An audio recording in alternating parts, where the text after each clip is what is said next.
ঢাকাই সিনেমার জনপ্রিয় খলনায়ক মিশা সওদাগর। প্রভাবশালী এ অভিনেতা পর্দায় যেমন দাপটের সঙ্গে খল চরিত্রে নিজেকে মেলে ধরেন, বাস্তব জীবনে তিনি অবশ্য ভিন্ন মানুষ। এমনকি ধর্মীয় অনুশাসনেই নিজেকে রাখতে দেখা যায় তাকে। নিয়মিত নামাজ পড়েন, রোজার মাসটাও সিয়াম সাধনার মাধ্যমেই কাটান বলে জানিয়েছেন অভিনেতা। সম্প্রতি একটি সাক্ষাৎকারে মিশা সওদাগর রমজান নিয়ে কথা বলেছেন। তিনি বলেন, আমরা অনেক ভাগ্যবান। আল্লাহ বাঁচিয়ে রাখলে 30টা রোজা রাখবে সবাই। যে কারণে আল্লাহ সৃষ্টি করেছেন বা আমাদের উপরে বাধ্য করেছেন, যাতে এটা আমরা সবাইকে নিয়েই করি, সম্মানের সাথেই করি এবং নিজেও সিয়াম সাধনার মাধ্যমে রোজা উদযাপন করি। আমি ব্যক্তিগতভাবে বলবো, আমরা ঢাকাইয়া মানুষ।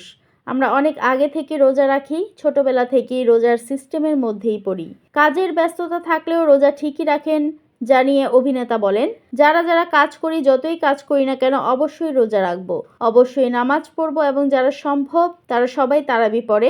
আমি পড়বো, সূরা তারাবি হলেও আমি পড়বো, কারণ শুটিং যখন থাকে তখন হয়তো খতম তারাবি পড়তে পারি না, তখন সূরা তারাবির উপরেই বেস করতে হয়। এবার ঈদ দেশের বাইরে করবেন মিশা। তার কথায়, আমার ছেলেরা দেশের বাইরে থাকে, তারা এবার দেশে আসতে পারছেন না, তাই ঈদের আগে সব কাজ শেষ করে আমি তাদের কাছে চলে যাব, সেখানেই ঈদ করব।